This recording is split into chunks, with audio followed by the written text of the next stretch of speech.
오늘 또 그대의 최고의 날입니다. 임은미 선교사 묵상입니다.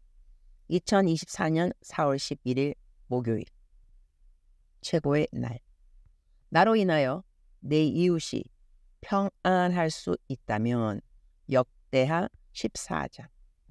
가끔 나에게 오는 문자의 카테고리 중 하나는 헌금에 대한 것이다.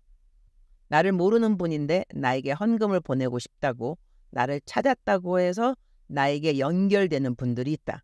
어제 그러한 문자가 나에게 왔다. 내가 한국에서도 사역을 나름 많이 하는지라 나에게는 한국에 내 부교역자가 한 사람이 있다. 김성하 목사님인데 나의 행정일을 모두 도와주고 있다. 김성하 목사님에게 아침에 연락이 왔다. 이러이러한 분이 있는데 연결을 시켜도 되겠느냐고 해서 그렇게 하라고 했다. 카톡으로 무슨 일이시냐고 여쭤보니 기도를 하는데 계속 하나님이 나에게 헌금을 보내라는 말씀을 주셨다고 한다. 나의 유튜브 설교를 거의 모두 찾아서 들으셨다고 하고 내가 하라는 방법대로 큐티를 하면서 놀라운 하나님의 인도하심을 체험하게 되어서 내가 너무 고맙다고 한다. 그래서 나를 위해 기도하는 중에 하나님이 나에게 헌금을 하라는 마음을 주셨다고 한다. 나는 이분이 참 신기하기도 했다. 나를 전혀 모르는 분인데 헌금을 하고 싶다고 하시고 그리고 하나님께 그 헌금의 목적을 물어보니 개인 후원금이고 품위 유지비라고 명목해서 보내라고 했다고 한다. 내가 이런 명분의 헌금을 받아도 되는지 몰라 통화를 했다. 이런저런 이야기를 했는데 주님의 인도하심이 확실하다는 생각이 들어서 헌금을 보내시겠다고 하신다. 그런데 신기한 것이 있었다. 이분의 적금을 타는 날짜였던 것이다. 그분은 들어놓은 적금이 만기가 되어서 그 적금을 타는 날짜에 적금을 타면 나에게 그 적금을 모두 보내시겠다는 것이었다. 만기 날짜는 4월 25일이라는 것이었다. 내 생일이 4월 25일이다. 내가 올해 환갑이다. 그리고 올해 내가 선교 사역한 지 30년째이다. 이번에 한국 가면 파송교회로부터 30년 근속 상을 받게 되리라고 나는 생각하고 있다. 나름 참 의미가 있는 해가 이 해인데 내가 이틀 전인가 기도를 했다. 주님, 매해 제 생일이면 제가 하나님께 선물을 받았던 것 같습니다. 아니, 제가 선물을 무엇 받고 싶다고 말을 한 것 같은데 제 나이 60이 되었습니다. 지금까지 이 땅에서 살게 해주신 것도 감사하고 선교사역 30년 동안 주님이 이 부족한 종으로 하여금 선교를 할 수 있도록 도와주신 것도 감사합니다. 제가 주님께 무엇을 드리면 좋을까요? 이제는 제가 주님께 선물을 드려야 하는 때가 된 것 같네요. 이렇게 기도를 하면서 내가 주님께 선물로 드릴 수 있는 게 무엇일까 하는 생각을 기도 안에서 한 기억이 난다. 그런데 그때 주님은 딱히 나에게 무엇을 원하신다는 말씀을 하신 것이 없으시다. 그냥 잔잔히 웃으시는 모습을 상상할 수 있었다고나 할까? 그리고 주님은 이런 말씀을 하시는 것 같았다. 말씀이 아니었고 그냥 나의 느낌이다. 유니스야, 너는 아직 나에게 받아도 된단다. 30년 동안 너 나를 배반한 적이 없잖니. 잘 버텨준 너가 나는 고맙지. 내가 항상 너한테 말하지 않았니? 너는 나에게 편한 종이라고 말이다. 너 군시렁거리지 않잖아. 이번에도 내가 너에게 줄 거란다. 기다리렴. 이런 말씀의 느낌?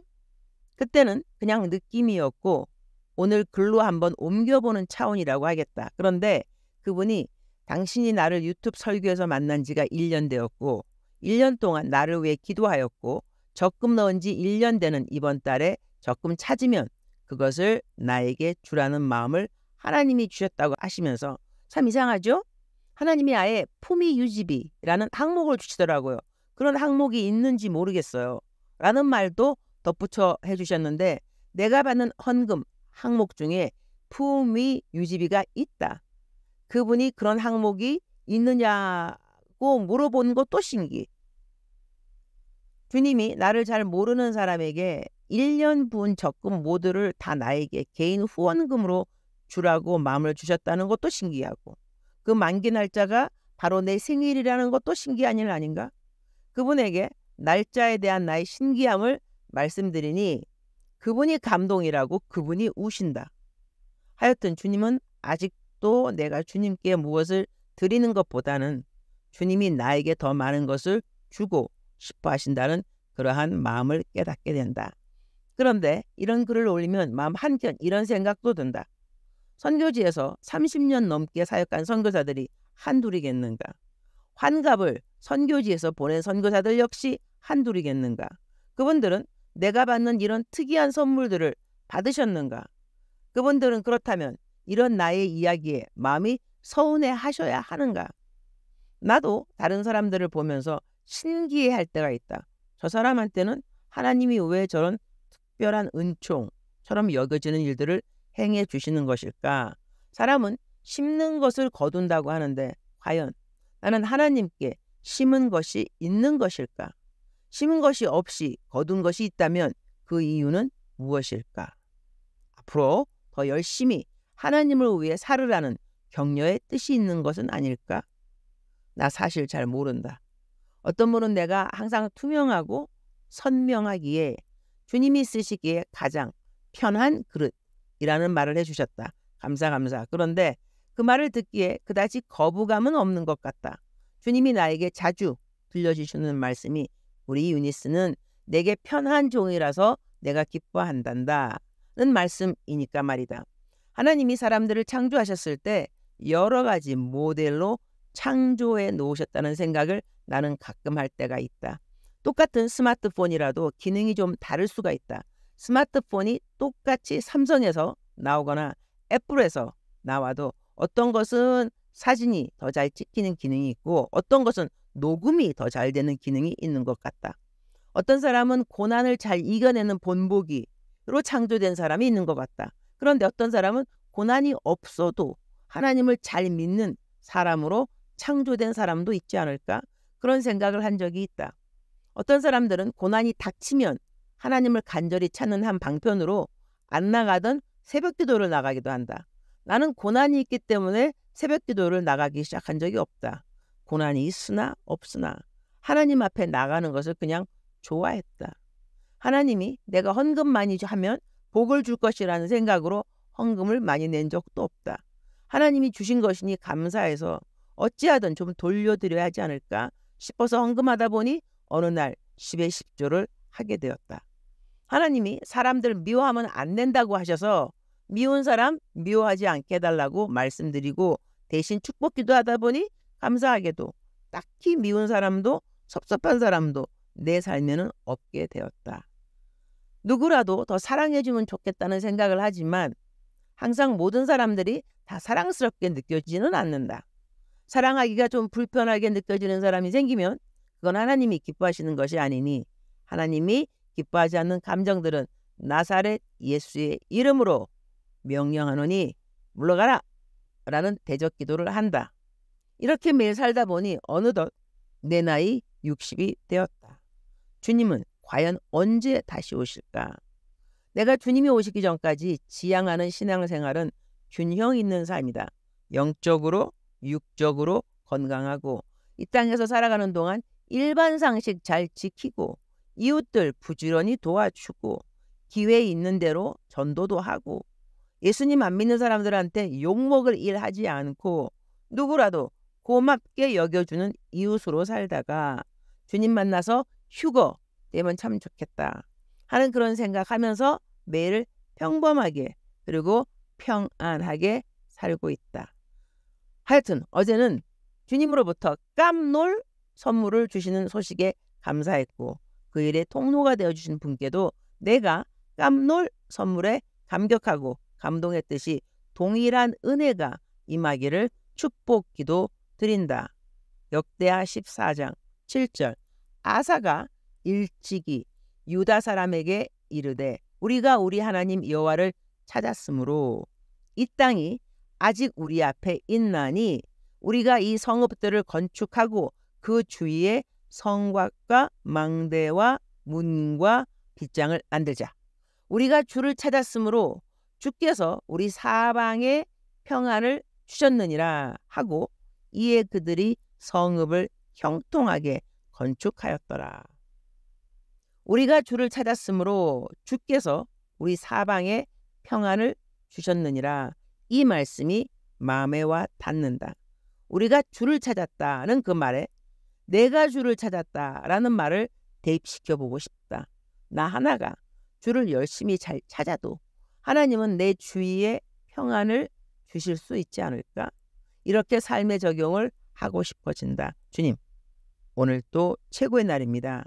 나 자신만을 위해서가 아니라 나의 주위 모든 사람들이 평안을 얻을 수 있기 위해 저는 매일 주님을 열심히 찾는 자가 되고 싶습니다.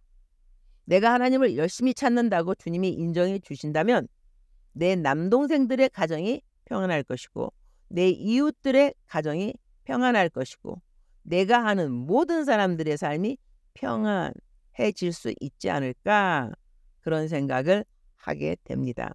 이웃을 열심히 도와주는 것도 중요하겠지만 내가 하나님을 열심히 찾는 사람이라는 인정을 받으면 그 열매로 내가 아는 주위 사람들이 평안해질 수 있겠구나, 그런 생각을 하게 되어서 감사합니다. 오늘 또 하나님의 손으로 여겨지는 능력을 찾는 것도 저에게 필요하겠지만 하나님의 마음을 헤아려 드릴 수 있고 하나님이 저를 사랑하심을 깨닫도록 하나님의 얼굴을 제 마음 다하여 구하는 제가 되었으면 참 좋겠습니다. 하나님은 참으로 선하신 분이십니다. 항상 선하십니다. 하루도 편안한 날 없지만 하루도 평안하지 않은 날 역시 없이 매일을 한결같이 감사하는 마음으로 시작하게 하여 주신 은혜를 감사합니다. 물을 만나도 물이 나를 넘지 못하고 불을 만나도 불이 나를 거스르지 못하도록 해주신 하나님의 완전하신 돌보심을 감사합니다. 오늘은 우리 모든 현지 목회자님들 야외에 나가서 함께 시간을 보내는 프로그램이 있습니다. 모든 분들 아주 즐거운 시간을 보낼 수 있기를 기도하고 모두 안전하게 잘 다녀오도록 주님 함께하여 주옵소서. 주님 사랑합니다. 주님 감사합니다.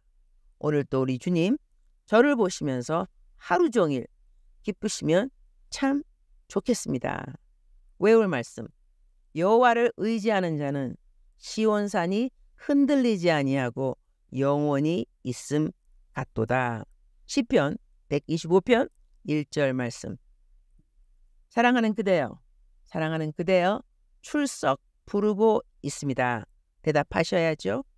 오늘은 묵상이 조금 길어서 출석만 불러야 할 것 같습니다.